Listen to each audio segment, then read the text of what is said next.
gente, Deus abençoe vocês em nome de Jesus. Hoje nós estamos aqui, pastores, MIB, homens de preto. Amém. A gente está aqui hoje para a gente poder fazer mais uma EBD online, né? E é um prazer estar com todos vocês, é um prazer a gente poder falar sobre aquilo, né, que são as coisas de Deus, né? Eu sou o pastor Johnny, e o pastor vai se apresentar também, e eu quero que você continue com a gente aí até a gente finalizar essa edição da EBD online. É isso aí, gente. Boa tarde, né? Graças e paz de nosso Senhor Jesus seja com todos vocês aí. E para quem não me conhece, que eu acho difícil, se você está assistindo aí porque você já conhece a gente, né? Pastor Wellington aqui, né? E nós estamos aqui para fazer mais uma EBD online. EBD não, né? A gente tem que tirar esse EBD, tem que desacostumar. É Escola Bíblica Online, né? Porque agora não é mais EBD, porque não é mais no domingo. Então agora você pode assistir qualquer dia da semana, quando você achar melhor, quando for mais conveniente para você. Você tem a oportunidade de estar assistindo e acompanhando. Amém? Bacana. E hoje nós vamos falar sobre os atributos de Deus, né? Nós vamos entrar um pouquinho nesse tema aí, né? E eu vou deixar o pastor Johnny falar, né? Porque o tema é sugestão dele, então ele que vai nos conduzir nessa reflexão sobre esse tema. Hoje e semana que vem, provavelmente, e quiçá na outra também. Quiçá na outra também, né? Na verdade, assim, o que me levou a trabalhar um pouco isso, né, pastor, eu não cheguei a compartilhar isso com o senhor, é porque a gente fala, hoje nós vivemos um contexto que a gente chama de espiritualidade do espírito, não é? A gente tem no nosso país um contexto dos nossos queridos irmãos pentecostais e neopentecostais, e é interessante frisar isso, são nossos irmãos em Cristo também, e boa parte, né, frisam a questão da pneumatologia, né, que é o estudo do Espírito Santo e tal. E a gente tem outros grupos também, que são grupos agora um pouco mais novos, que eles lidam com a questão do filho, né, talvez na maior parte da sua teologia, né. Então, nós temos grupos, principalmente os neopentecostais e novos, né, são neopentecostais, são os mais novos neopentecostais. Eles trabalham muito acerca da questão da espiritualidade do Filho, a partir da pessoa de Cristo. E nós temos igrejas que são fundamentalistas, muito antigas também, que elas prezam pela questão da espiritualidade do Pai, não é? E aí nós não estamos aqui para definir nenhuma delas e tal, nós estamos aqui para falar sobre tudo. Então a ideia minha, né, pode não ser uma sequência, mas a gente poder falar, né, do Pai, do Filho e do Espírito Santo. Mas é interessante a gente pensar na figura de Deus, no caso, né, Deus Pai, porque tem muita coisa que a Bíblia mostra pra gente que muitas vezes, pastor, a gente estudando a teologia às vezes passa batido algumas coisas, né? Passa batido porque a gente pega textos prova para indicar alguma coisa que a gente já estudou, só que muitas vezes o próprio texto traz pra gente princípios, informações que a gente não leva em conta, né? Então, basicamente isso, a gente quer desmistificar algumas coisas aqui e contribuir para o seu crescimento. Então, por isso que nosso tema é a gente falar sobre os atributos de Deus. E aí vamos introduzir o assunto falando um pouco do porquê que nós estudamos os atributos de Deus. Né? Por que nós estudamos e qual que é a nossa ferramenta, né? Como que nós fazemos isso usando a própria Bíblia. Né? Mas vamos orar, falar com o Papai do Céu, pedir ao Senhor para que o Senhor possa nos abençoar, possa abençoar você, que esse vídeo possa te encontrar você bem, né? Em paz e feliz. Vamos orar. Deus, obrigado por tudo, Senhor. Obrigado pela tua presença, obrigado porque o Senhor nos ama e nos dá a oportunidade de te conhecer através da palavra, através da escritura. Amém. Obrigado, Senhor, por tudo que o Senhor tem feito e pela oportunidade ímpar, Senhor Deus, de a gente poder produzir material e fazer história nesse tempo, Senhor Deus. Nós sabemos que essa modalidade de material que nós estamos produzindo, nós vamos deixar ela pelo tempo que o Senhor quiser. Então, não somente essa geração, mas provavelmente outras gerações serão abençoadas com esse material. Por isso, nos use como instrumento, Pai, e não nos permita falar aquilo que não lhe agradar, mas que aquilo que a gente falar, que nós possamos agradar e honrar ao Senhor. Oramos em nome de Jesus. Amém. Amém. Amém. Algumas considerações iniciais que eu gostaria de trazer aqui, depois nós vou bater uma bolinha com o pastor sempre muito disposto, né? Trouxe aqui um estudo exemplar para nós, claro, né?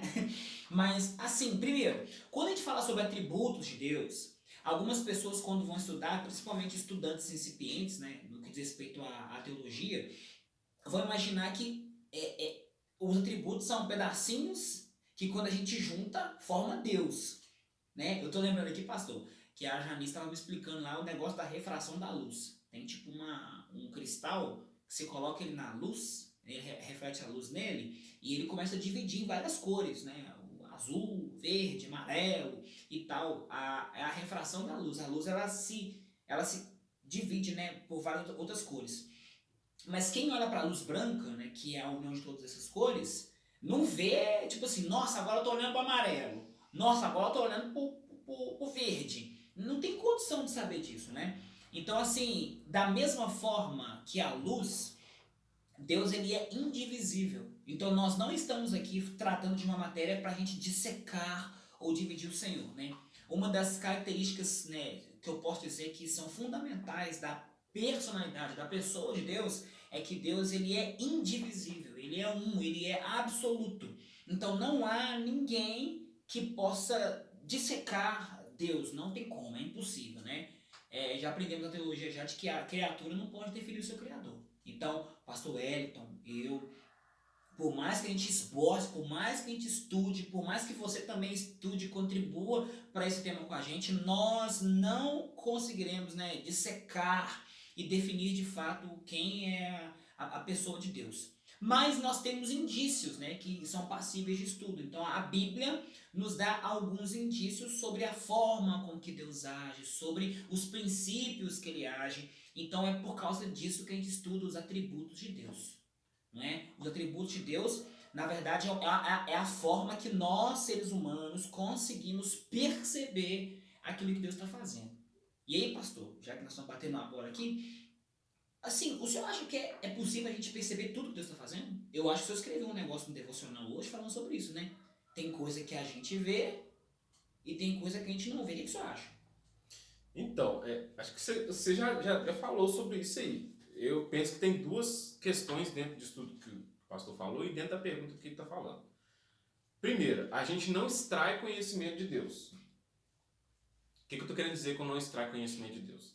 Quando você vai estudar alguma coisa, igual a luz, por exemplo, que o pastor falou aqui, deu exemplo aqui agora, você pode pegar, criar um mecanismo, um instrumento, e ali você pega esse cristal ou algum outro instrumento, você faz experiências ali, e você extrai conhecimento a partir da experiência que você estabeleceu, e ali você vai ter algum conhecimento e vai, a partir desse conhecimento, dessa experiência, estabelecer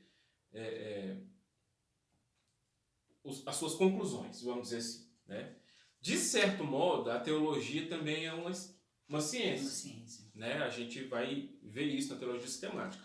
Mas ela é uma ciência diferente. Por que ela é uma ciência diferente? Porque ela não estuda a pessoa de Deus. E então a gente não extrai conhecimento de Deus. A gente estuda a teologia, ela se ocupa da relação de Deus com o ser humano. E dentro disso tem o segundo ponto. A gente não extrai conhecimento de Deus porque a gente não pode colocar Deus no laboratório. A gente não pode... Apesar de que muitas pessoas acreditam que tem esse desejo. Exatamente. A gente não pode colocar Deus no laboratório e ali começar a fazer experiências para ver como é que Deus reage a partir da experiência que nós estamos estabelecendo para extrair esse conhecimento. Segundo, como o pastor falou, Deus é indivisível.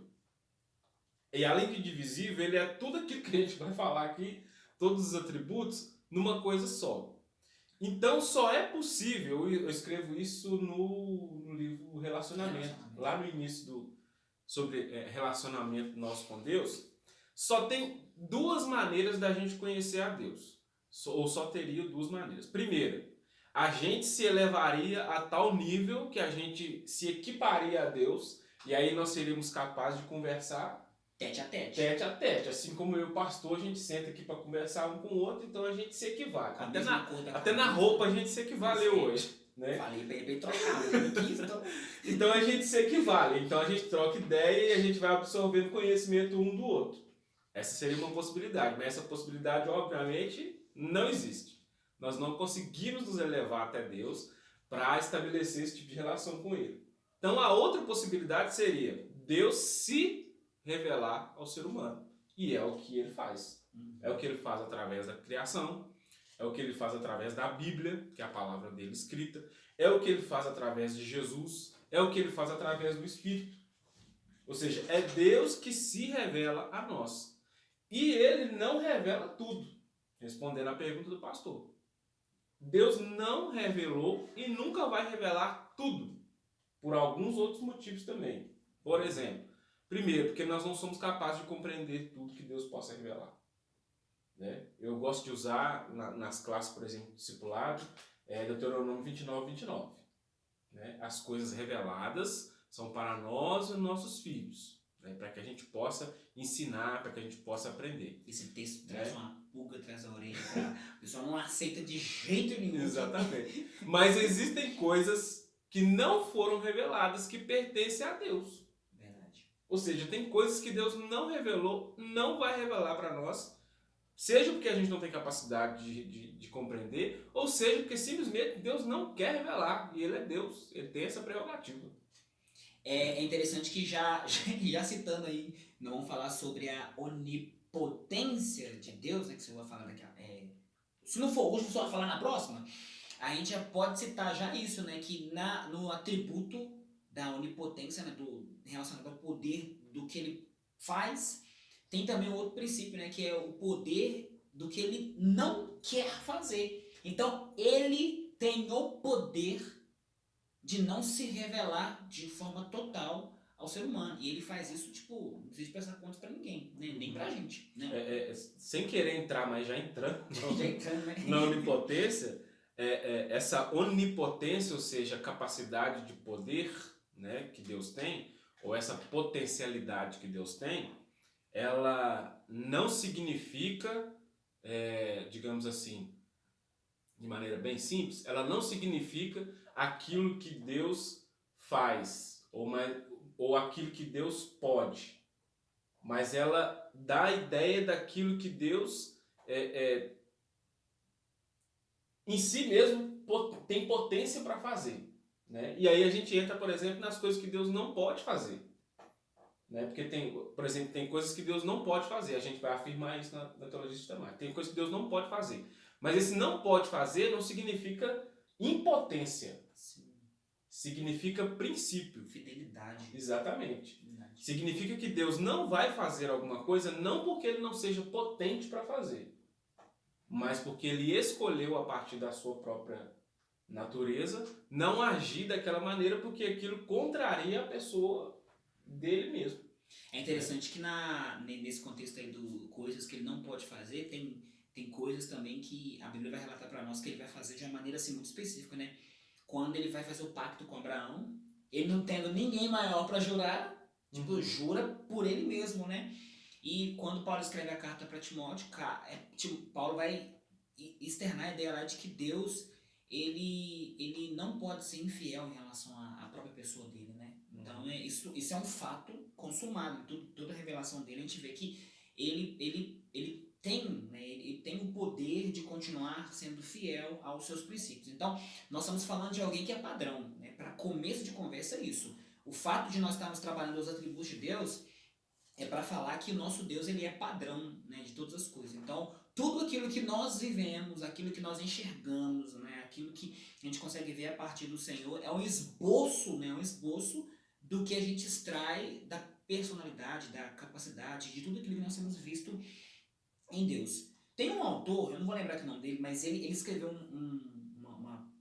como se fosse uma poesia, sabe?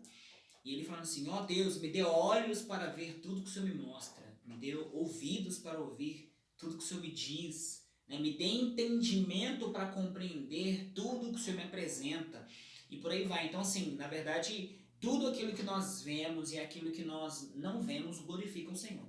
Nós sabemos que até mesmo nas coisas que não foram reveladas aos homens, a gente tem a expressão da glória de Deus. Mas, por bem, esse é um ponto que a gente resolveu trabalhar, antecessor. O outro ponto também é que nós estamos falando de alguém que é totalmente absoluto. Não é? Nós estamos falando de alguém totalmente absoluto. E Deus ele é tão absoluto, né, por assim dizer, que ele não vai intercolocar um conceito em cima do outro, ou um atributo em cima do outro. O pastor ele deve ter ouvido assim, pastor, Deus é amor, mas ele é justiça. Tipo assim, ele não pode amar demais porque ele é justo. Quem nunca ouviu Quem isso? nunca ouviu isso, né? Ou se não, né? Não, Deus não pode fazer isso, porque. E tem essa questão também da supremacia, né? No caso do amor, né? Não o amor que a Bíblia apresenta, mas. Porque para algumas pessoas e para uma sociedade corrompida no pecado, infelizmente a ideia que nós temos de amor quando fala de Deus é permissividade. Então as pessoas falam, mas Deus é amor, então Deus não vai, tipo, não vai dar a cada um segundo sua obra, por exemplo. Deus não vai fazer tal coisa, porque afinal ele é amor. Então não é o amor que a Bíblia apresenta que ele que é a partir da sua santidade, a partir dos seus princípios. É um amor de permissão. Então o nosso Deus, ele não interpõe ele não tem como agir com um atributo intercalado com o outro, por cima de outro. Então, esse mesmo... Só um adendo sobre isso aí. A nossa confusão com isso é justamente porque, e eu sempre falo isso, acho que eu já tô calejado de falar isso já. Deve estar ficando chato me ouvir falar isso já. Que a gente não compreende o amor a partir da perspectiva de Deus. A gente compreende esse amor, igual o pastor falou, a partir da nossa perspectiva. E qual que é a nossa perspectiva de amor? Se o pastor Johnny, ele me ama de verdade, então ele vai fazer tudo que ele puder para me beneficiar. Tudo que ele puder fazer para me beneficiar, ele vai fazer. Se ele não fizer algo que ele sabe que vai me beneficiar e ele escolher não fazer, então significa que ele não me ama. Essa é a perspectiva de amor que a gente tem. Mas a perspectiva de amor que a gente vai ter na Bíblia e dos atributos, da essência de Deus, não trabalha com essa perspectiva. Verdade. Mesmo quando Deus faz aquilo que nos pune, de certo modo, Ele está nos amando. E a nossa dificuldade é essa, de entender que quando Deus ele está sendo justiça, né, ele está sendo amor ao mesmo tempo. Ele não está sobrepondo a justiça ao amor. Ele está sendo amor e está sendo justiça ao mesmo tempo. E eu falo isso, que isso fica visível na cruz. Quando Jesus está pendurado na cruz, Deus ali está sendo justiça e está sendo amor ao mesmo tempo. Nem mais justiça, nem mais amor. Nem mais amor. A gente explica isso também até pela palavra do Evangelho, né? O Evangelho, enquanto para alguns é a palavra de oportunidade, uma palavra de aceitação, para outros vai ser uma palavra de morte, porque se o Evangelho está declarado, né? Então está manifesto o Evangelho. Tito 2:11, se não estou enganado, né? Que fala que a graça se há manifestada trazendo salvação a todos os homens. Então, se o Evangelho está manifestado e há pessoas que não compreendem o Evangelho e que não respondem com fé a esse Evangelho, então é essa mesma palavra que julga, né? Então a gente tem uma palavra que salva, que abençoa através do sacrifício de Cristo, mas com a cruz também nós estamos vendo a declaração também do destino daqueles que continuarão sendo maus, aqueles que continuarão sendo corruptos, né? Então a gente percebe isso. Bom, e é por isso que é interessante a gente pensar isso, porque se a gente vai estudar nua e cruamente, né, nós temos os atributos de Deus, aquilo que nós percebemos na revelação, principalmente a revelação escriturística, né, pastor, que a gente tá usando aqui. Então a gente percebe, né, aquilo que ele vai se mostrando, e se a gente não para discutir isso, a gente vai ver que algumas pessoas vão achar que Deus ele abre mão de algumas coisas para agir de uma forma e depois ele faz uso de outras, abrindo mão de outras, para que ele possa agir da forma que ele age. Não, ele age com base em tudo aquilo que, olha só o que eu estou falando, tudo aquilo que nós percebemos e entendemos que ele é, e também aquilo que nós não percebemos e também não conseguimos entender que ele é. E tem uma coisa mágica na Bíblia que eu quero que os irmãos acompanhem comigo, Êxodo 3,14. Êxodo 3,14 é um texto muito, assim, eu acho ele sensacional, porque Deus está separando um homem para uma obra, né, que é Moisés, e aí Deus aparece para ele nessa sarça ardente, Moisés está vendo para outro lugar, e aí aquela sarça chamou a atenção dele, ele abre mão do seu caminho e se volta para aquela sarça, e ele, né, ali Deus faz um oráculo com ele, Deus fala com ele, né? Primeira coisa é isso, né? Deus muda o nosso caminho, muda a nossa direção, se mostra pra gente e tal. Aí o texto continua e Deus vai dar uma incumbência para ele, né, para ele ser o libertador, né, tirar o povo de Israel do Egito e levar o povo para a terra prometida. Só que ele começa a duvidar o tempo todo, né? Moisés ali, entrando agora a questão da psicanálise que a gente usa também, não na Bíblia, mas a gente estuda, Moisés tem uma séria dificuldade com a figura paterna. Então ele fica duvidando o tempo todo de que é verdade aquilo, ou fica duvidando de que realmente é Deus que está falando com ele, ou é Deus que está colocando aquele princípio para ele fazer e tal. E aí... Eu nunca tinha pensado nisso. Cara, Moisés tinha... que bom, que legal. Moisés tinha um pouco de dificuldade com a figura paterna, porque... E faz todo sentido, né? Porque ele não foi criado ele não foi criado pelo pai. Então, assim, essa distância do pai. Aí, quando Deus se apresenta para ele, Deus se apresenta de uma forma paterna. Deus se apresenta como aquele que vai, né, vai cuidar de Moisés, vai, né, consertar os caminhos dele e preparar ele para uma obra. Porque se Moisés sai sem Deus nessa obra, aliás, não teria obra, não teria chamado, Deus não teria aparecido para ele e tal. E aí, esse convite paterno de Deus para preparar Moisés e incumbi-lo disso, gera uma confusão na cabeça dele. Tipo assim, Deus tem que provar para ele, nossa, que interessante, né? Deus tem que provar para ele que tá com ele, senão ele não vai fazer nada. Né? Eu não vou agir se o Senhor não estiver comigo. E aí o versículo 14, teimosamente, né? Aliás, versículo 13, Êxodo 3,13. Então Moisés disse a Deus: eis que quando eu for aos filhos de Israel e lhes disser: o Deus dos vossos pais me enviou a vós, e eles me disserem: qual é o seu nome? Que lhes direi? Aí volta a síndrome de Moisés, tipo assim, eu também não tinha pai. E aí como é que eu vou apresentar? O que eu vou falar de alguém que me deu esse ministério? O que eu vou falar desse Deus? O que eu vou falar em nome daquele que me chamou? Aí versículo 14. E disse Deus a Moisés, aí é a aclarativa, afirmativa de Deus: eu sou o que sou. Né? Disse mais: assim dirás aos filhos de Israel: eu sou, me enviou a vós. Então, o máximo que nós temos da Bíblia de Deus falando assim sobre ele mesmo, tipo assim, aqui não está falando de nenhuma característica dele, não está falando de nenhum atributo. Eu sou o amor, né? Como nós temos lá no Novo Testamento falando, né, que Deus é amor. Aqui não, ele não está usando uma figura, uma palavra atributiva. Aqui ele está falando, ele está expressando realmente tudo que ele é. Mas o homem não consegue entender.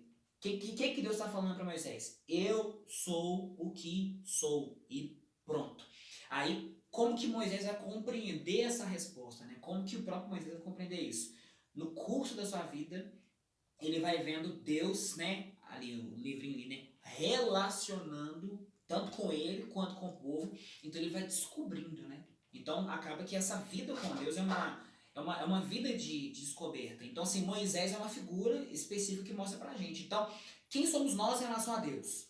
Nós somos órfãos, né? O pecado nos fez órfãos e Deus se apresenta como o nosso pai e a gente não consegue reconhecer esse pai à primeira vista. Então, é o relacionamento que vai mostrando pra nós quem é esse Deus. E aí, uma das formas da gente entender ou compreender isso é através de estudar os atributos de Deus. Que a gente vai esbarrar em muita coisa aí que lida com nossas questões. Não é? Eu lembro que no seminário perguntaram para mim, né? Porque a gente responde, ninguém vai responder, tipo, quem que é Deus? Mas a pergunta é: quem é Deus para você? Aí quando pergunta quem é Deus para você, e, aliás, eu quero que você responda para você, quem é Deus para você? Aí quando você responder isso, você vai ver que você está falando de conteúdos que são seus. Olha, Deus é meu Senhor, tipo assim, não me abandona. Deus é meu pastor, ou seja, as pessoas podem deixar de cuidar de mim, mas Ele não vai deixar de cuidar de mim, não é? Então são questões que são nossas.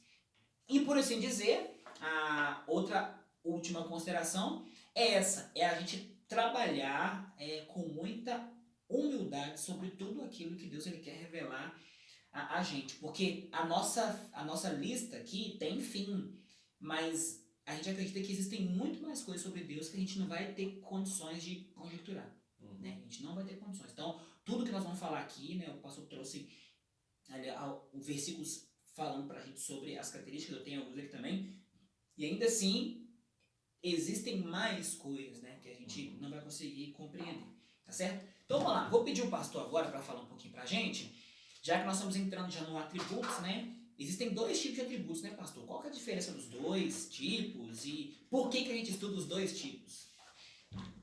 Tá me Bem apertando. feito. Ele tá me apertando. Então, a gente tem basicamente duas divisões, que a gente chama de divisões, né, por assim dizer, a respeito dos atributos de Deus. Né? Mas antes de eu falar dessas divisões, só esclarecer uma coisa. Eu já li uma vez, por exemplo, que os atributos de Deus, eles condicionam o caráter de Deus. Eu li isso num livro uma vez, por exemplo. Ou seja, os atributos de Deus são as características que condicionam o caráter de Deus. Então o que o autor está querendo dizer? Ele está querendo dizer que Deus é aquilo que o atributo diz a respeito de Deus. E não é bem assim. É o contrário. Os atributos dizem respeito de quem Deus é. E não o contrário. Ou seja, o nosso entendimento a respeito dos atributos de Deus, eles podem estar equivocados. Até porque eles são limitados.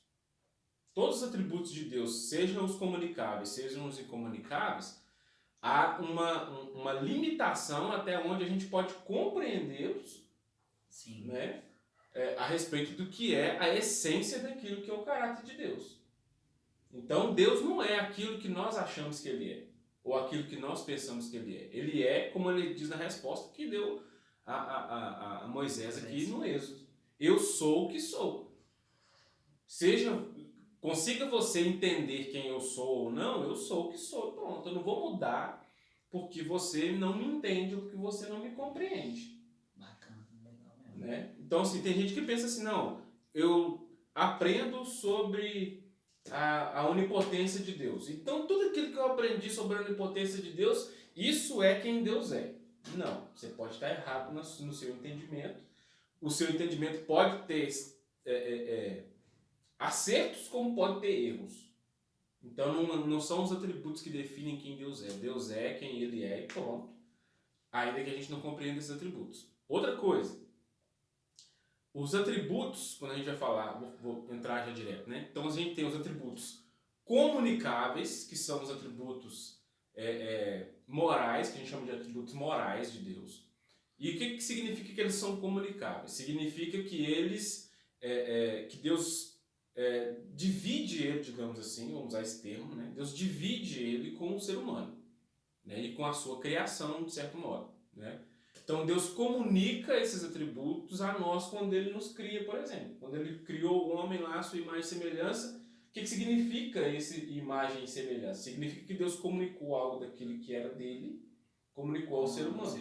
Né? Soprou no ser humano a vida. E a Bíblia vai nos dizer que depois da morte Deus toma de volta a vida. Ou seja, Ele deu algo que era dele para nós e depois Ele vai tomar isso de volta. Ou seja, Ele está comunicando a vida conosco. E além da vida, Ele comunica outros atributos, como a bondade, como a santidade, como o amor, né? A nossa capacidade de tomar decisões, que é a volição, né? A nossa capacidade de pensar. Tudo isso Deus comunicou com o ser humano, comunicou com a sua criação. E outra coisa, não comunicou só com o ser humano, Ele comunicou isso com os anjos também. Né? Então os anjos, às vezes a gente não pensa nisso, mas os anjos também receberam, eles são criaturas, também como um ser humano, né? De uma concepção diferente, mas são criaturas de Deus. E Deus também comunicou a eles algumas das suas características. Né?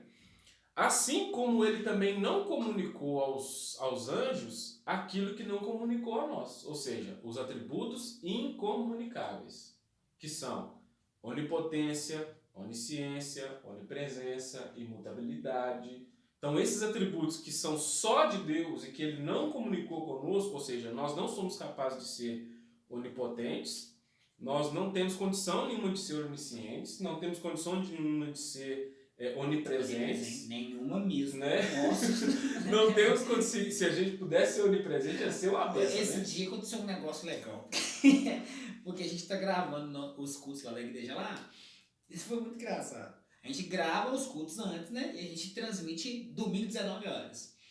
Aí tava lá domingo 19 horas, né? E não sei te falar o porquê, mas o Facebook coloca lá ao vivo. Aí eu tava lá mandando mensagem pro irmão, conversando com o irmão, aconselhando o irmão. E ele tá assim, nossa, tá bacana demais o culto, pastor e tal. Aí, uai, eu tô vendo você no culto ali, você tá aqui conversando comigo, o negócio tá errado. Aí eu, não, irmão, é porque lá nós não estamos ao vivo, né? Ela tá falando que tá ao vivo lá, mas a gente já gravou e tal. Aí ele, nossa, que susto, pastor, eu achei que eu tava conversando com... Foi muito engraçado, foi muito engraçado. Assim, só nessa oportunidade que eu me senti um pouquinho ali presente, mas não dá não. Eu tive uma experiência dessa outro dia. A gente estava na reunião administrativa pelo Zoom e o irmão Emi participando conosco da reunião, né? Aí a tela dele travou. Aí ele ficou lá parado, mas não sabia que a tela tinha travado.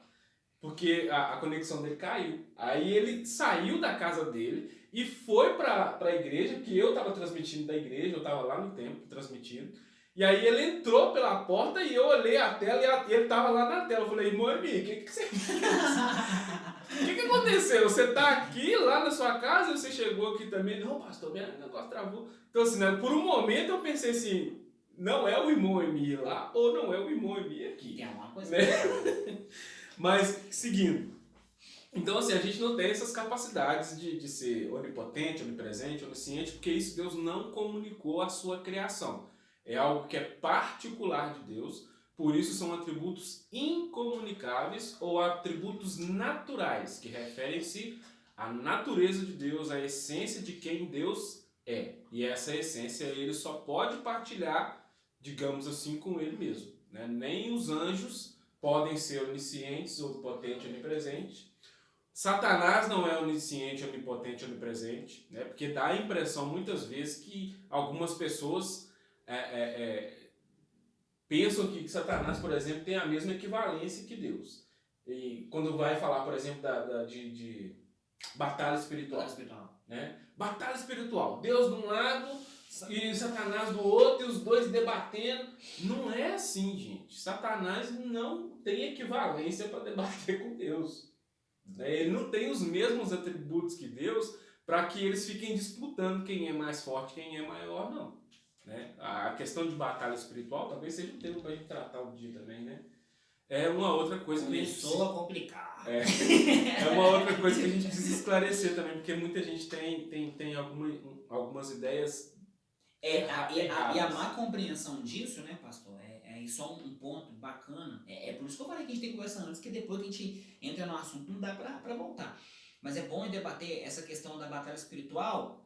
Elas, né, pelo jeito que a gente percebe que as pessoas estudam, elas minimizam as potencialidades de Deus e elas supervalorizam as ações do mal, né? A gente percebe isso, a gente percebe às vezes que dependendo de como que o conceito de batalha espiritual é visto, a gente vê o ser humano como um agente total, a gente vê, tipo assim, como se o ser humano fizesse muita coisa junto com Deus e o mal persistisse em estar junto e o mal fosse uma força muito maior. Tipo assim, Deus e o ser humano tem que juntar e tem que fazer um montão de coisa, porque senão não vence o mal. Né? E na verdade não é isso que o contexto bíblico vai dizer acerca da questão da batalha espiritual. Mas é um conceito muito utilizado e isso, o que isso gera? Isso gera terror nos cristãos, isso gera, né, um certo tipo de medo e Deus, né, não trabalha gerando medo nas pessoas, porque o verdadeiro amor lança fora todo medo. E isso vai gerar... A gente vai criar uma outra criatura mais poderosa do que Satanás. Não é? Que é isso que a batalha espiritual mal vista gera. Então, assim, estudando os atributos de Deus e percebendo a forma com que Deus se relaciona isso com os homens e até aqueles atributos particulares, ajuda a gente a compreender que nesse tema da batalha espiritual tem muita coisa que o pessoal está falando que não é bem assim que acontece. Né? Vou dar um exemplo clássico. O texto onde Jesus fala, por exemplo, né? Quando ele fala com Pedro, né? Tu és Pedro, sobre essa pedra edificaria a minha igreja e as portas do inferno não prevalecerão contra a minha igreja. Aí na cabeça de muita gente vem batalha espiritual, ou seja, as portas do inferno não prevalecerão contra a igreja, ou seja, Satanás está atacando a igreja, o inferno está atacando a igreja e a igreja lá, né, lutando com dificuldade para suportar o ataque do Satanás, e a igreja batalhando, né? E a igreja se esforçando, e a igreja se defendendo, e Satanás atacando, e a gente lá no último suspiro, a gente vence. Porque Jesus falou que as portas do inferno não prevalecerão contra a igreja. Parece aquele jogo que você vence nos acréscimos. Nos 48 do segundo tempo. Né? A ideia que muita gente tem desse versículo é essa. Mas não é isso que Jesus está dizendo. Verdade. Quando ele diz as portas do inferno não prevalecerão contra a igreja, a gente tem que pensar de maneira lógica. Porta é instrumento de defesa ou de ataque? Porta é instrumento de defesa. Quando você coloca uma porta em algum lugar, um portão, alguma coisa, você está defendendo. Demarcando território. Você está demarcando território. Você está estabelecendo uma fronteira que você quer segurar. A porta é de onde? As portas do inferno não prevalecerão contra a igreja. Então, ou seja, quem é que está se defendendo? É o inferno e não a igreja. Se é o inferno que está se defendendo, quem é que está atacando? É a igreja. Na verdade, o conceito de batalha mesmo está mais na cabeça do inimigo do que Então é a igreja que está trabalhando, e aquilo que é a função da igreja, o trabalho da igreja, a manifestação da igreja nesse mundo, né, ela vai vencer, e o inferno não tem poder, ele não tem condições de se defender disso.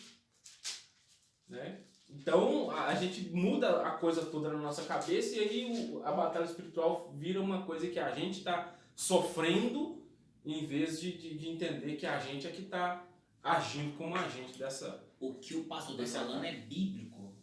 Jeremias capítulo 1, versículo 10. Vai ter que ter duas lives depois, tá? Jeremias capítulo 1, versículo 10. Olha só, né? Deus preparando Jeremias, né? E tal. O versículo 5 fala: antes que te formasse no ventre, te conheci, e antes que saísse da mãe, te santifiquei as nações e te dei por profeta. Aí Jeremias vai falar: Senhor, eu não sei falar, pá. Quando chega no versículo 10, ele fala: olha, ponho-te neste dia sobre as nações e sobre os reinos para. Aí, tanto as funções proféticas de Jeremias, quanto funções específicas da igreja, para arrancares, derrubares, destruíres, para arruinares e também para edificares e para plantares. Não, o que a gente tem nesse texto aí? A gente tem, né, o Deus arrazoando sobre a função, né, profética de Jeremias. Jeremias, estou te colocando para tudo isso. Então, a sua obra, né, ela vai ter um caráter positivo, porque você está fazendo a minha vontade, mas aonde que essa obra for determinada, vai gerar destruição, vai gerar revolta, vai gerar... Porque a palavra que ele tinha que pregar era uma palavra que expressava realmente isso, né, que era o desejo manifesto do Criador. Assim também a igreja, né? A igreja que destrói a porta do inferno, a igreja que... É interessante que o próprio Jesus, alguém afirmando sobre Jesus, se não estou enganado, falando assim que ele veio, Jesus falando, né, que veio para desfazer as obras do mal, né? Veio para desfazer, ele veio para destruir, e ele veio para anular todo tipo de treva e de pecado, né? Então a gente vê esse contexto mesmo de desconstrução também no reino de Deus. Então, por isso que essa ideia da batalha espiritual, ela precisaria mais visar os crentes saberem o que eles podem fazer, do que a gente supracitar o que Satanás está fazendo, coloca medo no povo, e aí coloca uma ambivalência na cabeça das pessoas, e aí é isso, é o tempo todo o mal, o bem guerreando, e gente, não adianta, né? Se a nossa cabeça é corrompida pelo pecado, na nossa cabeça o mal vai ganhar. Então o que a gente está fazendo, né? Não a gente, mas o que estão fazendo quando se prega uma batalha espiritual em que as verdades não são ditas, é terror na cabeça das pessoas. E aí você vai ter igrejas, denominações inteiras, pregadores, uma linha inteira de gente que você vai no culto e a figura de Satanás é muito mais presente que a figura de Jesus. Os demônios estão em evidência, enquanto Deus está ali no cantinho esperando a vez dele entrar em ação. Verdade. Né? Complicado isso. Mas vamos lá, né? Nosso assunto é atributos de Deus. Vamos voltar para o assunto. Vai lá, pastor. O que mais? Então, aí o senhor já citou os dois, né? A gente vai começar a citar um pouco sobre os atributos, tá? E aí a gente vai ter que usar outras lives também pra gente poder explicar a diferença a diferença dos dois e na verdade, a cada um desses que a gente colocou. Mas eu quero começar com os atributos incomunicáveis, os atributos naturais. Eu gostaria que a gente falasse um pouco sobre a imutabilidade de Deus. O que significa a imutabilidade de Deus? O que a gente pode dizer, pastor, para esse povo sobre o fato de Deus ele ser imutável? Né? Aí tá, eu vou falar dos homens, né? Nós somos constantemente transformados por causa daquilo que a gente vive. Não é? Hoje eu penso de um jeito, amanhã eu penso de outro. Eu posso dar um exemplo, tá? Eu gostava muito de bacon com ovo. Até o dia que eu descobri que o bacon não faz tão bem assim pra saúde. Aí assim, eu continuo gostando do bacon, mas eu dei uma mudada com ele. Não é tipo assim, já não penso nele da mesma forma que eu pensava. A relação já não Eu flui. já não fui. Como Deus, ele já tem todo o conhecimento, né? Então ele não se relaciona para descobrir, igual eu me relaciono para descobrir. Eu descobri depois que o bacon não era tão bom assim e tal. Então, como Deus não se relaciona para descobrir, como ele já tem todo tipo de informação, então ele não muda, né? Ele não pode variar, né? Não há sombra de variação naquilo que se entende por aquilo que ele quer fazer, e também não há sombra de variação sobre a própria pessoa dele em relação às mudanças. Não é? Então, assim, o nosso Deus nunca muda e ele não vai mudar. A garantia nossa é essa, né? Não é só uma coisa presente, não é só uma coisa passada, mas é também uma garantia futura. Essa, gente, é uma das bases fundamentais do nosso cristianismo, é isso. Nós temos um Deus que ele é imutável, ele não muda. Tudo aquilo que a gente percebe que são formas que ele opera, né, que ele age, que a gente percebe na escritura, a gente percebe na revelação da natureza, a gente percebe na pessoa de Cristo, a gente percebe na história. Deus, ele não, né, mudará, né? Ele não vai deixar de agir por aqueles tipos de princípios. O que você separou para nós aí sobre a imutabilidade de Deus, pastor? Então, começando por uma já complicada, né? Imutabilidade. Então eu vou primeiro raciocinar aqui alguns conceitos sobre imutabilidade. O que seria imutabilidade?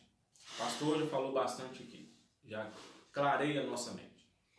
Imutabilidade significa que o caráter de Deus, as intenções de Deus, os propósitos de Deus, os planos de Deus, as vontades de Deus, tudo isso que envolve a pessoa de Deus, nada disso muda. Ou seja, quando Deus criou o mundo, quando Deus criou a humanidade, o mesmo propósito que ele tinha no início é o que ele tem hoje e é o que ele vai ter daqui a 1000 anos, se a gente ainda estiver existindo daqui a 1000 anos. Né?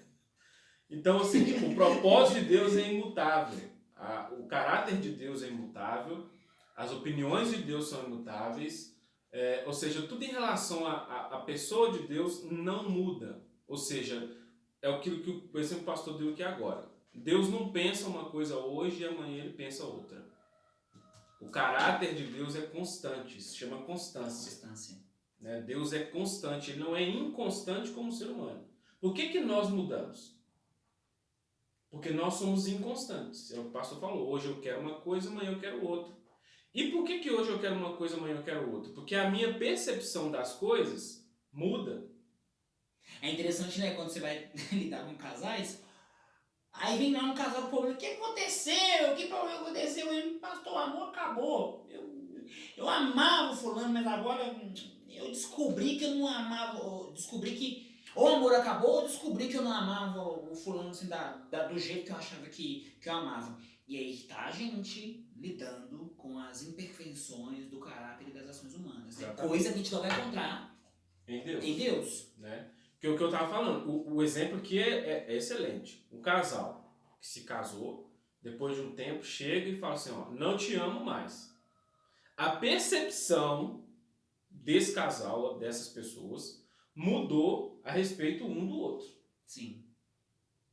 A percepção deles mudou. Não estou dizendo que um ou outro mudou, mas estou dizendo que a percepção de um para com o outro mudou. Isso é o que o pastor falou. É relacionamento para descobrir.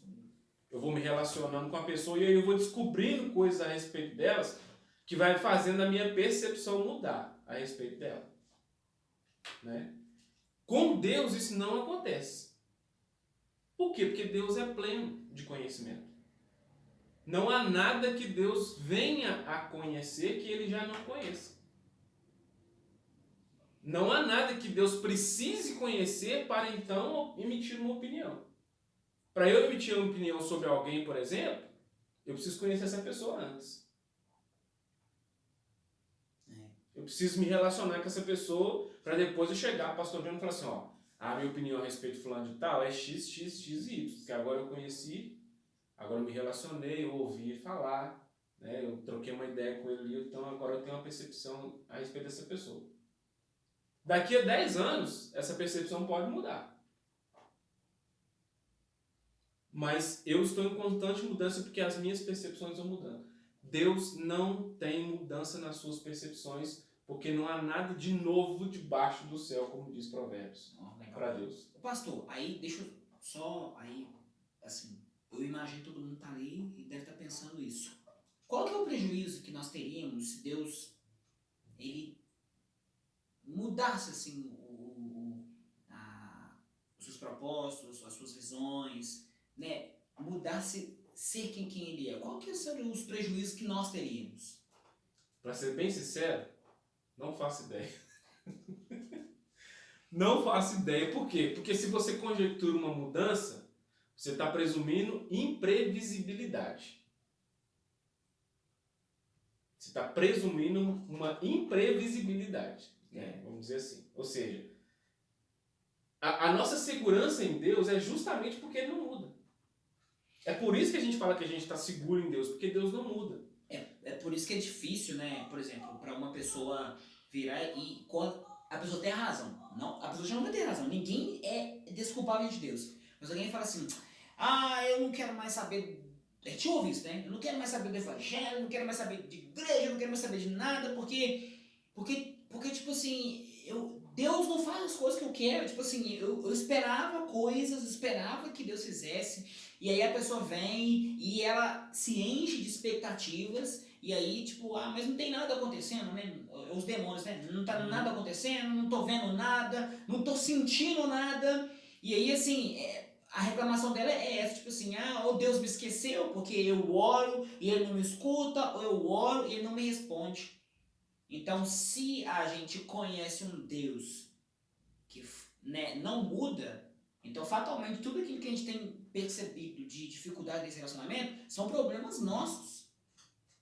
São problemas nossos. A gente precisa de aprender a lidar com isso, por quê? Porque tudo aquilo que a Bíblia afirma, né, que Deus, ele de fato é, e são formas que ele usa para ele poder agir, ele vai continuar usando.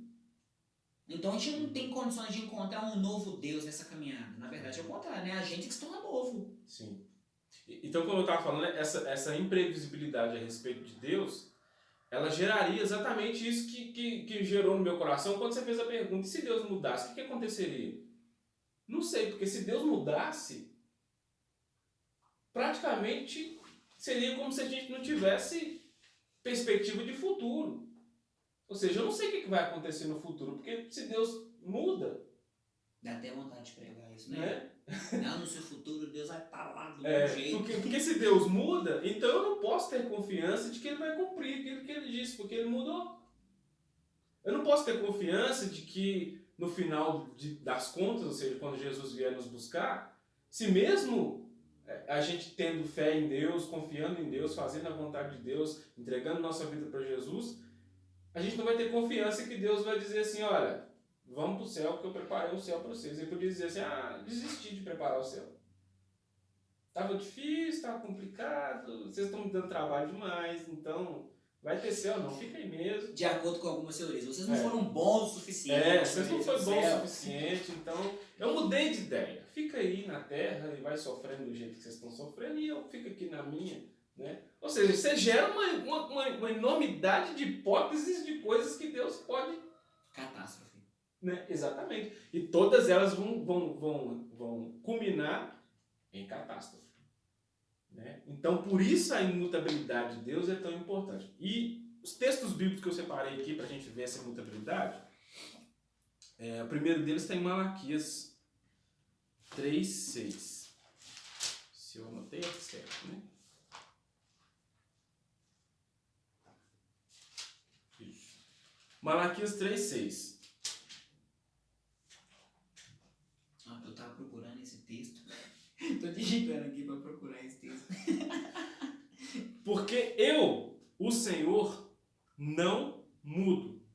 Por isso vós, ó filhos de Jacó, não sois consumidos. Sou um babaca, né? Eu devia ter lido esse texto aqui, porque aí eu não te perguntar isso, né? Nossa, Deus, se ele mudar, nós morre. Não existe nada, né? Todo mundo é consumido, exatamente. Né? Por que Deus está dizendo, olha, eu não mudo. E é porque eu não mudo que vocês não são consumidos. Absurdo, né? Absurdo a gente saber que tudo que nós estamos estudando aqui toca na nossa existência, né? Aí eu só quero abrir. Uhum. É por isso, gente, que é importante a gente, né, estudar a Escritura, né? Estudar sobre esses pressupostos, né? A gente fala que é teologia, mas a teologia são formas que a gente encontra de dizer sobre verdades da Bíblia, de falar sobre verdades da Bíblia, né? No nosso caso, nós falamos sobre o nosso Deus. A importância daquilo que nós estamos discutindo aqui é que isso toca na nossa vida. Se a gente existe até hoje, né, com essa vida, né, mesmo salvos, mas ainda com essa questão de experimentar o pecado e tal, e se a humanidade ainda não foi, né, toda, né, sentenciada pelo Senhor, é por causa, né, da misericórdia dele e porque ele não muda, porque se de fato acontece isso, né, se ele tivesse realmente outros planos diferentes a nosso respeito e não comunicasse pra gente, não haveria, nós não existiríamos e nós não poderíamos nem falar daquele que nos faz existir. Uhum. Né? Então é uma bênção a gente poder falar daquele que nos faz existir. Amém. Números 23:19.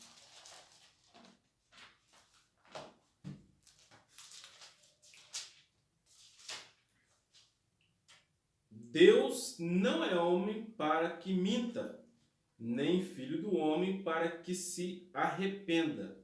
Porventura, diria ele, e não faria? É outro texto que nos mostra a imutabilidade de Deus. Mas que, ao mesmo tempo, vai gerar ou pode gerar alguma polêmica ou alguma pergunta no sentido de que você vai lá em Gênesis, quando Deus manda Noé construir a arca. Quando Deus vai mandar Noé construir a arca, ele fala para Noé o seguinte, deixa eu tentar achar aí para mim, fazer. Deus fala o seguinte, me arrependo de ter feito o homem. Tá.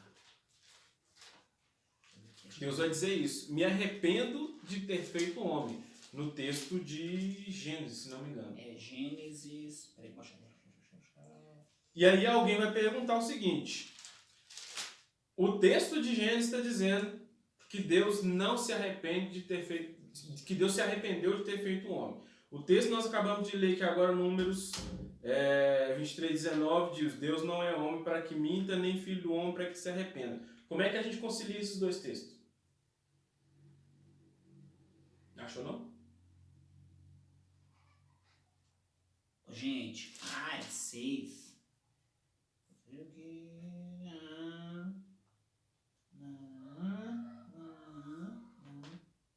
Achei. Gênesis 6,6. Eu sabia que tinha uma coisa de número preciso.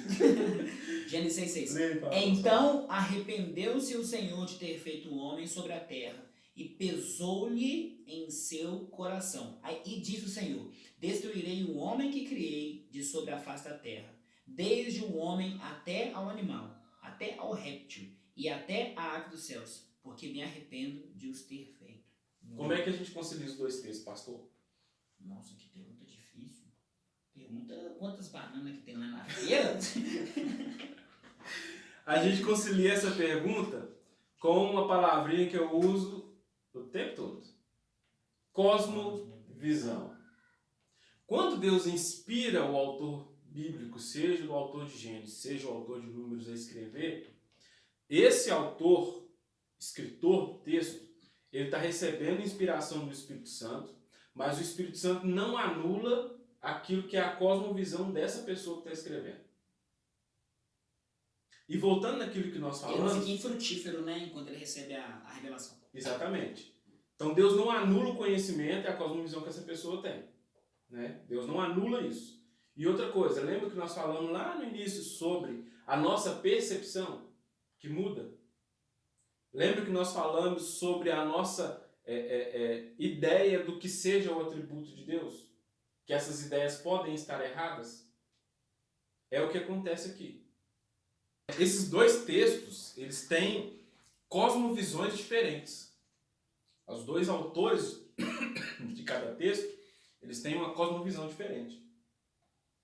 Isso significa que aquilo que a gente fala na teologia é a mais pura verdade. Ou seja, a revelação de Deus é gradual e progressiva. Ou seja, Deus vai se revelando ao ser humano de maneira que cada vez mais o ser humano vai tendo uma percepção nova de quem Deus é. Né? Isso significa que naquele momento em que o autor de Números escreveu o texto, a percepção dele a respeito dessa imutabilidade de Deus é uma. E a percepção do autor de Gênesis é outra percepção. Né? E outra coisa, quando o texto de Números aqui diz, né? Deus não é homem para que minta, nem filho do homem para que se arrependa, porventura diria ele, e não faria. De certo modo, o autor está emitindo uma opinião a respeito de Deus. Até porque o contexto dele, né, quem é o autor aí é Moisés, Uhum. o contexto dele, né, o que está na cabeça dele em relação a tudo isso aí, que essa é a reedição do discurso dele, né, o Números, o que está na verdade aí é a contagem do povo, né, na verdade, Números, né?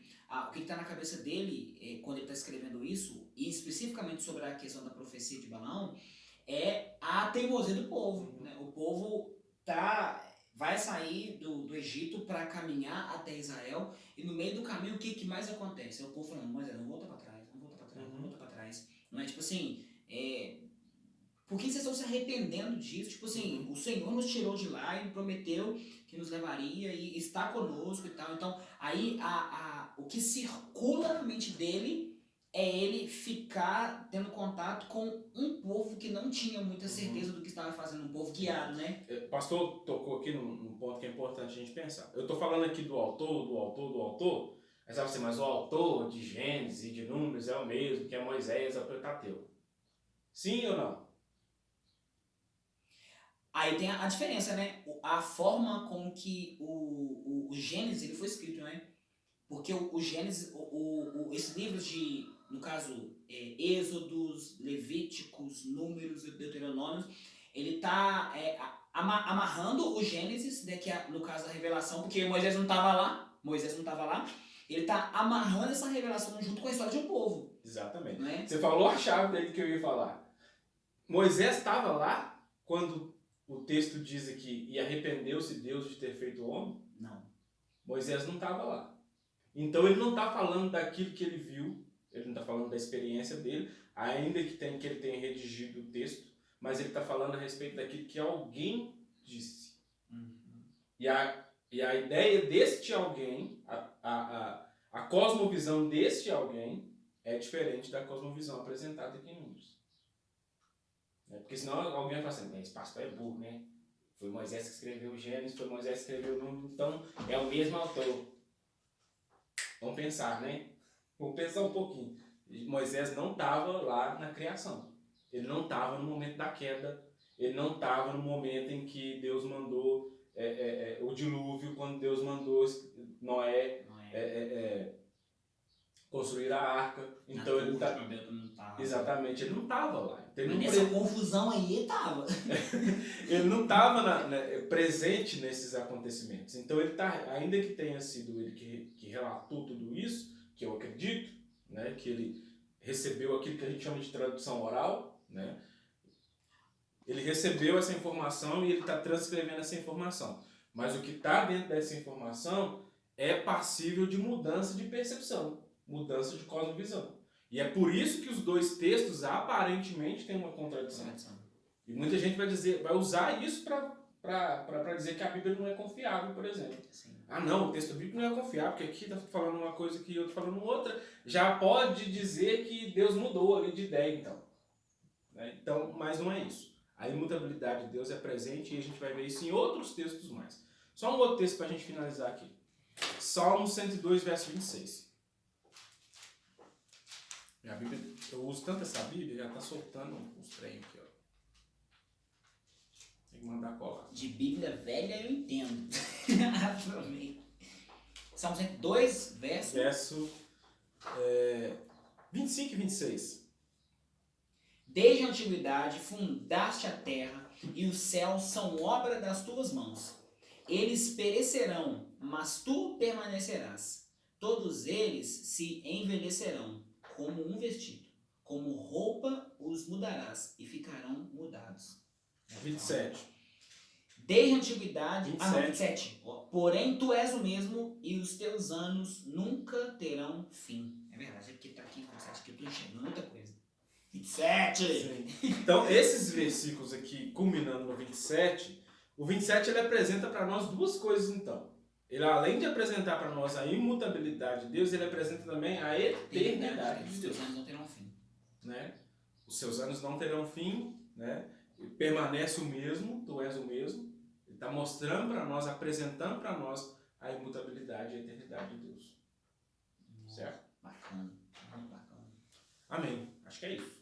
Amém. Deve ter mais coisas sobre imutabilidade, mas a finalidade nossa, né, com isso é a gente não somente explicar o porquê que a imutabilidade é um atributo de Deus, mas também a aplicação disso para a nossa vida. A nossa teologia não pode ser vazia, porque às vezes a gente explica o termo pelo termo, explica um assunto pelo assunto, mas aquele assunto precisa tocar nossas vidas. Pastor, vamos fazer mais um, a gente vai encerrar e depois a gente continua, porque tem mais um monte aí. Como o senhor já falou, isso vai para a eternidade agora, né? O senhor já falou, é igual conselho, né? Uma vez que o senhor falou, então eu vou te perguntar. O que nós podemos acelerar sobre a eternidade de Deus? E aí, de fato, é porque na próxima eu vou falar um monte. Aí, sobre a aplicação. Tá. Então vamos fazer assim: eu falo dos incomunicáveis e você fala dos comunicáveis. Sim, dos comunicáveis. Fechou. E o que isso toca aos nossos corações, né? Até porque, gente, deixa eu falar com você uma coisa. Nós estudamos o assunto, só que eu escolhi o assunto. Então eu trouxe, né, a reflexão para vocês no começo sobre como que nós iríamos abordar. Mas peraí, os incomunicáveis é mais difícil. Os incomunicáveis é mais difícil. É justamente por isso que eu sei o que aconteceu aí. Aí, tipo assim, aí a gente resolveu separar assim. Então eu trazia um pouco do início da forma como a gente iria apresentar o assunto. Aí o pastor, e como são duas divisões, né, o pastor iria começar falando de um e eu ia começar falando de outro. Só que no que a gente foi apresentando no começo, a gente já começou a citar os incomunicáveis sem a gente perceber. Então por isso que a gente começou com os incomunicáveis e começamos com a imutabilidade de Deus. Entendeu? Então agora, como o pastor já continuou, nós vamos falar sobre a eternidade de Deus. E isso é importante porque isso toca muito a sua vida e a obra que você precisa fazer aqui na Terra. Então, eu, no meu ponto de vista, dois termos estão juntos aí. Eternidade e autoexistência. São duas coisas que se equivalem. Então eu vou matar dois coelhos com uma cajadada só. Eternidade e autoexistência. O que é autoexistência? Vou tentar explicar da maneira mais simplista possível, né? Até porque se a gente começar devagar demais aqui, a gente se perde, né? Vou citar um exemplo. Outro dia o Thiago me perguntou: A gente estava E conversando. pergunta do Tiago. Criança tem cada pergunta. Então o Tiago me perguntou, pai, quem é o pai de Deus? Responde, gente! Aí eu falei para ele, Deus não tem pai. Deus, aí eu tive que tentar minimizar o máximo possível de maneira que ele pudesse compreender. Eu falei, Deus, aí eu tive que usar a palavra autoexistência. Eu falei, Deus é autoexistente. O que significa isso? Significa que ele existe por si só. Ele não tem um pai, uma mãe, não tem alguém que criou Deus. Ele mesmo existe por si só. Nossa, E aí, dele, né? e aí, pior que ele foi, né? Eu falei assim, não, pai, mas tem que ter alguém que fez Deus. Na cabeça dele não tem lógica alguém existir sem que alguém tenha feito. E essa dúvida na cabeça dele, essa dificuldade dele de compreender esses termos, é a dificuldade que nós também temos. A gente só não assume, né? Porque adulto não assume as coisas. A gente fica com a ideia, não, Deus é onisciente, onipotente, autoexistente, eterno. A gente chama essa verdade para o nosso coração e fixa ela.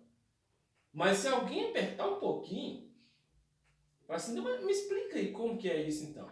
A gente fica perdido, igual eu fiquei com o Tiago. A gente fica perdido para explicar isso. Mas a grande verdade é que, como a gente falou no início, esses atributos incomunicáveis de Deus, atributos naturais que dizem respeito à essência de Deus, a gente tem uma percepção limitada deles. Assim como a gente tem percepção limitada fugiu a palavra aqui. Da existência de Jesus, por exemplo, em duas pessoas. União hipostática. Isso, da união hipostática. A gente explica, não, Jesus é 100% Deus, 100% homem. Agora explica pra mim como é que funciona isso. Divisão de alma e espírito lá em Hebreus. É. Aonde está isso? Onde está isso?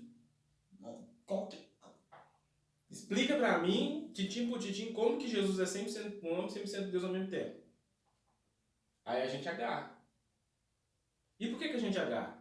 Porque são conceitos eternos.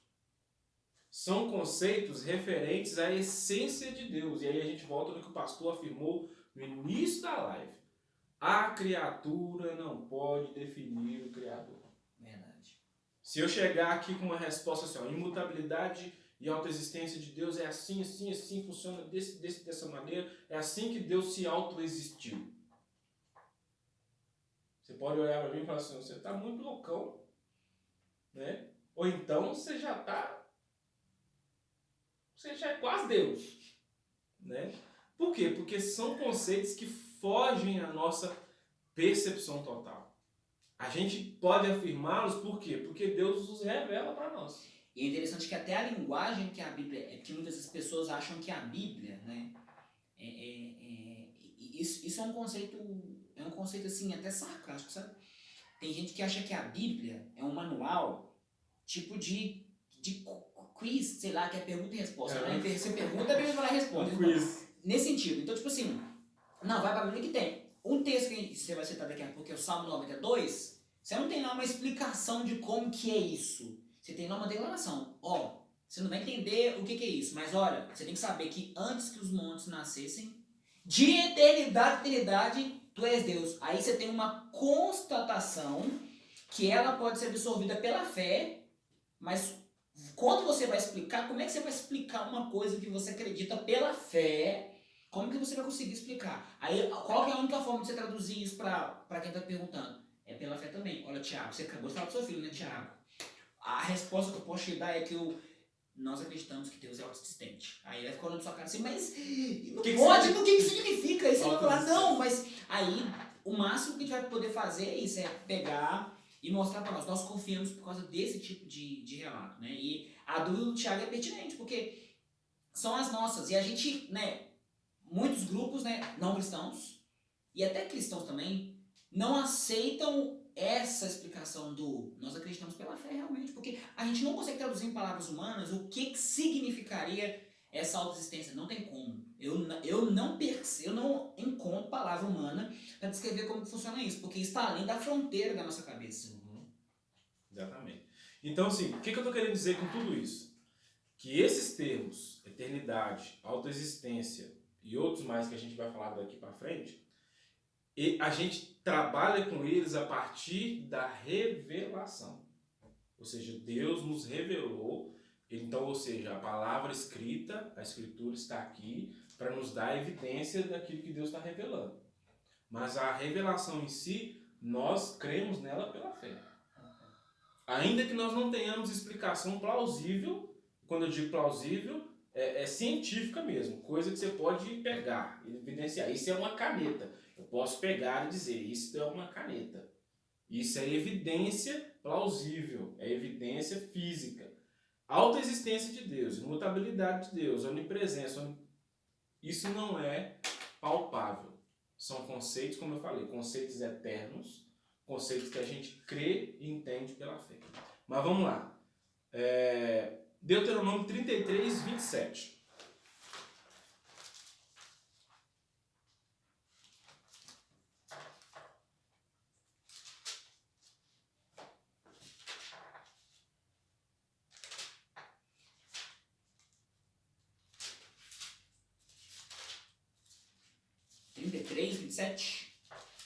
Exato. O Deus eterno é a tua habitação, e por baixo estão os braços eternos, e ele lançará o inimigo de diante de ti, e dirá, destrói-o. O Deus eterno é a tua habitação. Essa declaração já é complicada. O Deus eterno é a tua habitação. Ele está falando com quem aqui, né? Vou voltar no 26 para a gente entender. Não há outro, ó Jerusalém, semelhante a Deus, que cavalga sobre os céus para a tua ajuda, e com a sua majestade sobre as mais altas nuvens. O Deus eterno é a tua habitação, e por baixo estão os braços eternos. E ele lançará o inimigo diante de ti, e dirá, destrói-o. Ou seja, há um diálogo aqui, né? E alguém está dizendo para outro alguém, dizendo, olha, o Deus eterno é a sua habitação. Então ele está usando duas palavras aqui que talvez para nós não façam muito sentido. Deus é a nossa habitação. O Deus eterno é a nossa habitação, ou seja, eu habito em Deus que é eterno. Só isso já é difícil da gente entender. Nós habitamos em Deus. Por quê? Porque Ele é eterno. E nós estamos inseridos nessa eternidade. Né? Ou seja, a primeira coisa, conceito de eternidade. Já falei isso algumas vezes. Para muitas pessoas, a eternidade é o quê? É algo que começa e não tem fim. Metade da resposta certa e metade errada. Eternidade é o quê? É alguma coisa que começou e aí ela não termina nunca, porque ela é eterna. Não, isso não é eternidade. Eternidade é algo que não tem começo e não tem fim. Ô, gente. Porque se ele tem começo, ele não é eterno. Eterno. Ele não tem uma... A gente chama isso de pontos no tempo, né? Então, pontos no tempo. Quando você vai falar sobre um episódio tal, aí você precisa localizar aquele episódio na história para você poder contar sobre ele, porque aí aquilo se torna comum para todo mundo que está falando sobre aquilo. Olha, aquilo aconteceu na época tal e tal e tal. Quando nós vamos falar de Deus, Deus não é um episódio, Deus não é um pressuposto, Deus não é um postulado científico, e a gente também não consegue, a gente não tem como localizar ele no tempo, porque ele está presente o tempo todo. É por isso que eu não consigo explicar para o Tiago como ele quer que eu explique. Eu explico, mas ele não consigo explicar como ele quer que eu explique a origem de Deus. Por quê? Porque para eu explicar do jeito que ele quer saber, eu preciso dar para ele um ponto no tempo, aonde Deus passou a existir. E esse ponto no tempo não existe. Não existe um momento em que Deus passou a existir. ele existe. É a fala dele para Moisés. Eu sou o que sou. É como se ele está dizendo, Moisés, olha... Moisés, não mexe com isso não. Eu tô aí. Eu tô existindo aí na eternidade. E não consigo explicar para você quando é que... Faz lá o que eu tô querendo. Mas melhor, sei lá, de obedecer do que nós acabar tendo esse papo aqui, porque você não vai compreender, né? Então, E é categórico, né? Porque a gente percebe esse tom de Deus também, né? Uhum. Gente, Deus, ele tem os tons dele pra falar as coisas, né? A gente pensa que não, porque parece que dá uma ideia de que Deus, ele é tão absoluto a ponto dele também não ter uma espécie de senso de humor, isso eu diria assim. Mas o mesmo tom que ele tá falando com Moisés, ele fala com Noé. Noé não, ele fala com Jó. Né, Jó tá lá falando das coisas dele, tá daqui a pouco, deixa eu falar pra você agora, Jó, agora é minha vez de falar. Aí ele começa a mostrar, transporta Jó pros lugares, Jó fica com a boca aberta, leva Jó pra ver uns monstros, aí Jó deve ficar com a cara assim, tipo, como é que pode, né? E Deus falando com ele, onde é que você tava quando tudo aí foi formado? Você me fala onde é que você tava? Eu te falo onde é que eu tava. Pergunta retórica. Pergunta retórica. Então vamos lá, mais um texto, Salmo 90, versículo 2. Ah, esse é top demais também, nossa Deus. Vamos ler o 1 e o 2, né, para ficar mais completo. Olha para nós, tá?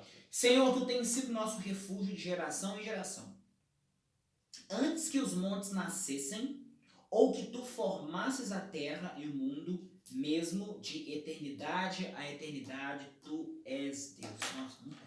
Esse termo, de eternidade a eternidade, ou seja, eternidade passada. Não tem começo nem fim. Na verdade, até esse termo que a gente fala, né? Eternidade passada e eternidade futura, não se aplica. É um termo que eu não consigo entender.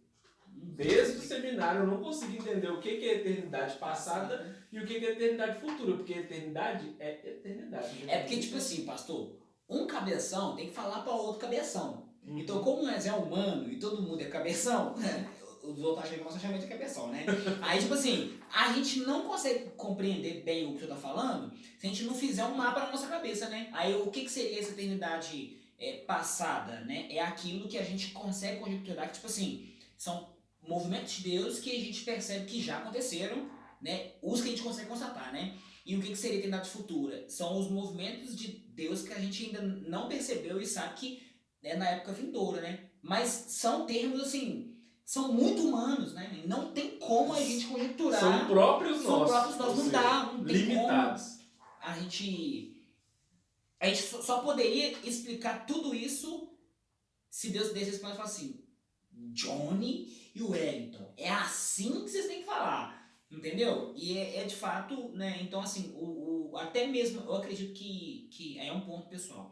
Eu acredito que há muita beleza também nesse ponto, sabe? Há muita beleza no fato da gente não conseguir... Não saber. Não saber, porque, de fato, Deus mostrando para nós mesmo, até na simplicidade de quando a gente senta para se debruçar na Escritura, a gente... Meu Deus, a gente perdeu de novo. Tipo assim, o Senhor ganhou de novo da gente, né? Eu acho que é isso, né? Eu aprendi isso com um teólogo muito legal, amigo meu até. Ele falou comigo assim que a maior vitória a maior vitória de um pastor e de um teólogo é quando ele vira para a Escritura e fala assim, você é muito maior do que eu, não dou conta, e tem assuntos que a gente realmente tem que se curvar e falar, Deus, a gente não consegue, mas a gente aceita. Né, por amor, né? Então, eu acho que esse assunto aqui é isso. Esse assunto é isso. A Escritura derrota a gente. Não tem como. A gente vai falar o quê? É uma constatação e a gente sabe que existem tantos outros pontos que a gente também não sabe falar, mas a gente desfruta. Né? A gente desfruta de tudo isso. Amém. Acho que acabou. Não, tem 1 Timóteo 1,17 para encerrar. 1 Timóteo 1,17. Essa Bíblia aqui tá com a letra pequenininha, só então. Eu tô precisando de olhar no quiloculista lá. Eu não sei onde eu coloquei meu óculos. Eu tô sem óculos hoje o dia inteiro, eu não sei onde eu coloquei. Eu não sei porque eu não fiz meu óculos. 1,17. 1,17? Isso. Ora, ao Rei dos séculos, não bonito, imortal, invisível, Ao único Deus sábio seja honra e glória para todos sempre. Amém. Nossa, isso aqui é chique demais. Imortal. Daqui a pouco nós vamos cantar para os finalizar. Amém. Eu acho que esse texto é excelente para a gente terminar, né? Ao Rei dos séculos. Ou seja, alguém que está reinando sobre os séculos, né? Imortal. Porque se ele é eterno, ele logo é imortal, né? Invisível, mas o único sábio, o único Deus sabe. Seja honra, glória para todos sempre. Amém. Amém. Nossa. Então, se nosso Deus é um Deus realmente eterno, imortal, invisível, mas real, né? Como a gente canta. É a música. Eu achava que. A gente canta tanto aquela música que eu achava que aquela música estava escrita na Bíblia. Daquele jeito que a gente canta. Aí quando eu descobri esse versículo, toda vez que eu fechava o olho que eu ia falar esse versículo, eu só falava a música. Eu nem tento falar, porque só vai sair a música, igual saiu aqui agora. A música, verdade. Então é isso, gente. A imutabilidade de Deus, a eternidade de Deus, a autoexistência de Deus, que foi o que nós vimos até aqui, né? Elas, não vou dizer que elas podem ser explicadas como nós explicamos aqui, porque nós não explicamos, nós estamos apenas afirmando aquilo que a Bíblia já disse para nós. Nós estamos apenas sistematizando essas coisas, e é isso que a teologia sistemática faz, né? A intenção da teologia sistemática não é estabelecer palavras finais a respeito, né, dessas coisas, mas é sistematizar para que a gente possa compreender talvez um pouco melhor a complexidade de tudo isso, né? E a nossa vontade aqui também é essa, né? de também, da mesma forma, tentar sistematizar, organizar esse pensamento de maneira que a gente possa expandir o nosso conhecimento até onde é possível expandir, né? Para que a gente possa compreender melhor esses termos. Amém? Espero que tenha sido bom para você, como está sendo bom para nós aqui. Bacana. Quando eu estava começando a aprender a tocar violão, eu lembro que é tudo muito novo, né? Você vai descobrindo um acorde e tal. E aí eu lembro que eu ficava assim, pô, será que esse acorde aqui, alguém já fez esse acorde? E aí, depois com esse negócio da internet, né? A facilidade da internet, depois de grande, eu começo a ver uns vídeos e falo assim, poxa, eu achei que aquele acorde lá eu tinha inventado, mas aí o cara já fez o acorde, o cara já tá fazendo vídeo com o acorde, já tem música com o acorde e tal. E eu lembro que uma das primeiras músicas que eu aprendi a tocar chamava Cortar, eu não sei o nome dela, mas era assim, cortaram um madeiro, fizeram uma cruz para o meu Salvador. E é uma música bem bacaninha, sabe? Ela é mais valsa, assim, o ritmo dela. E aí, alguém tinha me pedido pra tocar e eu falei assim, poxa, mas eu já toquei essa música tanta vez, tipo assim, eu só sabia tocar ela, né? Tantas vezes e tal. Aí a pessoa falou assim, mas eu ainda não ouvi você tocar. Poxa, aquilo mexeu comigo. Eu fui lá e, né, da melhor forma possível, eu preparei pra tocar mais uma vez uma música que, do jeito que eu tocava, seria nova aos ouvidos daquela pessoa. Então o pregador do evangelho é isso. O pregador do evangelho, ele tem muito mais a ver com aquele que vai repetir a mesma música, mas que, por mais que aquilo para nós pareça que, tipo assim, nossa, a gente já chegou aqui tantas vezes, mas quando a gente repete essa música, aquilo tá sendo bênção e tá sendo novo aos ouvidos de quem ouve, né? E aí, quanto mais a gente vai tocando essa música, né, pastor, mais a gente percebe que cada acorde tem beleza, né? É o que a gente está estudando aqui. Então, assim, a gente vai estudando e a gente vai percebendo, assim, o quanto que o nosso Deus, ele nos torna especiais por ele ter resgatado nossas vidas e nos amado, né? Então, é isso que a gente percebe. Estudando os atributos de Deus, e principalmente esses primeiros, que são os incomunicáveis, a gente percebe que Deus, ele poderia não ter demonstrado tanto amor por nós como ele demonstrou, né? Pelo ser que ele é, né? Tão importante, tão poderoso, tão, né, transcendente, dono de tudo, e ele resolve se inclinar e comunicar para nós, né, tantas outras coisas maravilhosas. Então, é isso. Então, enquanto pregador do evangelho, a gente muitas vezes no Brasil a gente preocupa muito com o pregador que tem coisas novas para falar e tal, mas eu acho que o nosso desafio é a gente falar com entusiasmo e falar na alegria de falar algo novo, as mesmas promessas do Evangelho que são ricas. Né? Se a gente gastar tempo falando sobre tudo aquilo que o Evangelho propõe para nós, a gente vai ter uma vida para poder falar.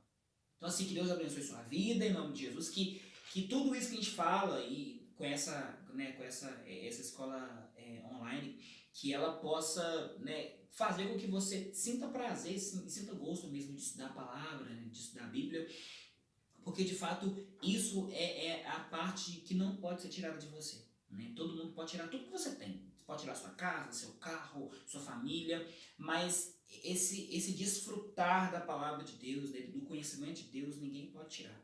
Então, assim, guarda isso no seu coração, tá bom? A gente vai orar para finalizar e semana que vem nós vamos estar juntos novamente. Pastor, você pode orar para poder finalizar? Amém. Deus, nós queremos ser gratos a Ti, Deus, nessa hora, porque é muito bom, Deus. É muito, muito, muito bom estar conversando aqui, Deus, refletindo sobre essas verdades tão maravilhosas nas quais nós cremos, Deus, acima de qualquer outra coisa. Acima de qualquer coisa, Deus, nós cremos na Tua presença, no Teu amor, na Tua bondade sobre nós. Independentemente de nós conseguirmos ou não explicar, Deus, todas essas coisas, nós desfrutamos delas porque nós entregamos a nossa vida diante do Senhor. E, Deus, obrigado pela vida do pastor Johnny, Pai, que o Senhor continue capacitando o seu servo, Deus, instrumentalizando o teu servo para que ele continue, Deus, sendo bênção nas nossas vidas, continue, Deus, sendo canal do Senhor, Deus, para nos abençoar, para nos ensinar, Deus, para nos direcionar naquilo que é a vontade do Senhor. Abençoa, Senhor, a minha vida, me dê, Senhor, cada vez mais percepção da Tua vontade, percepção do Teu querer, percepção, Deus, daquilo que é a vontade do Senhor para a nossa vida, para que nós continuemos fazendo e, Deus, buscando a Tua vontade. Abençoa nossos irmãos, ó Deus, que estão conosco, conectados conosco, ó Deus, acompanhando, ó Deus, essas aulas, ó Deus, que nós temos dado aqui, ó Deus, que o Senhor possa, de alguma maneira, também ensinar esses irmãos, ó Deus, a partir do Teu Espírito. Que o Teu Espírito, ó Deus, possa iluminar as mentes e os corações dos nossos irmãos e que eles, assim como nós, ó Deus, possam ser abençoados por tudo aquilo que o Senhor tem nos ensinado, Pai. Essa é a nossa oração para o nome de Jesus. Amém. Amém. Deus te abençoe em nome de Jesus. Amém. Deus abençoe e até semana que vem. Se você estiver vendo de manhã, levanta e vai tomar café. Se você estiver vendo de tarde, toma café. Se você estiver vendo de noite, vai jantar. Se estiver vendo no intervalo, você faz aquilo que você achar melhor.